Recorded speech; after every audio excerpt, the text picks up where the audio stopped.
چہرے پر کھیرا رگڑنے سے چہرے کی جھریاں مستقبل ختم ہو جاتی ہیں۔ مسواک کو زمین پر رکھنے والا شخص جنون جیسے مرض میں مبتلا ہو جاتا ہے۔ روزانہ اپنے ہاتھوں کی تھیلیوں، پاؤں کے تلوں پر تیل، کاغذ، سوئن سے آپ کافی بیماریوں سے محفوظ رہیں گے۔ بہت سارے لوگ یہ نہیں جانتے کہ مچھروں کے گردے ہوتے ہیں اور جب وہ آپ کا خون چوستے ہیں تو وہ بیک وقت آپ پر پیشاب کرتے ہیں۔ امرود کھانے سے ذہنی تناؤ میں کمی آتی ہے۔ ماہواری کے دوران عورت کو ٹھنڈا پانی بالکل استعمال نہیں کرنا چاہیے، اس سے درد میں اضافہ ہو سکتا ہے۔ جو عورت اونچا بولتی ہے وہ بے حیا عورت ہوتی ہے۔ جو چھوٹی لباس پہنتی ہے وہ آزاد خیال رکھتی ہے۔ جو پانی ایک سانس میں پی جائے وہ جلد باز ہوتی ہے۔ جس عورت کا منہ بڑا ہو اس میں نخرے زیادہ ہوتے ہیں۔ جو عورت نیلے لباس زیادہ پہنے وہ بہادر ہوتی ہے۔ جس عورت کو زیادہ پسینہ آئے وہ زیادہ کنجوس ہوتی ہے۔ کھجور کھا کر فوراً پانی نہیں پینا چاہیے، اس سے ہاضمہ خراب ہو جاتا ہے۔ اسپاگو روزانہ کھانے سے معدے میں تیزابیت سے ہونے والی جلن سے بچاتی ہے۔ کچی گاجر حسن پیدا کرتی ہے اور نظر تیز کرتی ہے۔ کیا آپ جانتے ہیں خوف کی وجہ سے آپ مر بھی سکتے ہیں؟ نہار منہ شہد کھانے سے کوئی بڑی بیماری نہ ہو سکے گی۔ دو جگہوں پر انڈے کا خور رکھ دو، رزق سنبھال نہیں پاؤ گے۔ اپنے تکیے کے نیچے اور کمرے کی چھت پر انڈے کا خور رکھ دو، دولت بارش کی طرح برسے گی۔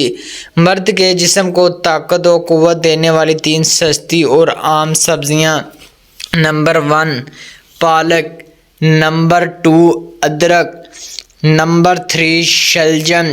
حکیم لقمان نے فرمایا، اگر تم اپنی جوانی کو برقرار رکھنا چاہتے ہو تو صبح آنکھ کھلتے ہی نیم گرم پانی میں کھجور کا دانہ بھگو کر منہ میں ڈال لیا کرو۔ حضور صلی اللہ علیہ وسلم نے فرمایا، 5 چیزوں سے حافظہ تیز ہو جاتا ہے: میٹھا کھانے سے، جانور کی گردن کے قریب کا گوشت کھانے سے، مسور کی دال کھانے سے اور آیت الکرسی پڑھنے سے۔ 3 عورتیں ایسی ہیں جو مرد کو اپنی طرف کھینچ لیتی ہیں۔ اگر مرد اس کی طرف چلا گیا تو ساری زندگی کے لیے برباد ہو گیا۔ بے نمازی عورت اور زیادہ ہنسنے والی عورت اور اپنے آپ پر غرور کرنے والی عورت۔ پٹھوں کو مضبوط اور قوت میں اضافے کے لیے مہینے میں 3 بار بکری کے پائے کھا لیا کرو۔ خالی پیٹ ادرک کا رس پی لیا کرو۔ 90 سال میں ٹھہرا رہ جائے گا۔ پیٹ لٹک جائے تو نہاتے وقت ناک میں تلوں کے قطرے ڈال کے 2-3 میں پیٹ چلا جائے گا۔ عورتوں میں پیٹ کے بھر جانے کا علاج: بچے کی پیدائش کے بعد پیٹ لٹک جائے تو بند گوبھی بھی کھانا شروع کر دیں۔ پیٹ کے موٹے ہونے پر ادرک زیادہ سے زیادہ کھائیں۔ پیٹ کا وزن بڑھنے پر شلجم زیادہ کھائیں۔ عورت کا پیٹ بھر جائے تو لیموں کا زیادہ استعمال کریں۔ عورت کے پیٹ میں درد ہو تو سونف کا استعمال کریں۔ آپریشن کے بعد اگر پیٹ پھول جائے تو گاجر زیادہ کھائیں۔ اگر حیض دینے سے پیٹ بھر جائے تو کھیرے کا استعمال کریں۔ آپ سے نہیں تنقید کرنے کے لیے صرف 2 چٹان کی زبان چاہیے، مگر برداشت کرنے کے لیے ہاتھی جتنا بڑا دل اور شیر جیسا جگر چاہیے۔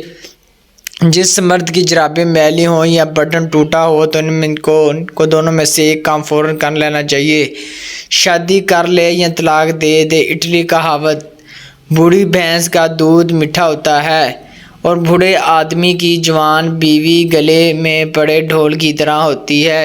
چینی کہاوت: کینسر کا مرض صرف 3 دن میں ختم ہو جاتا ہے۔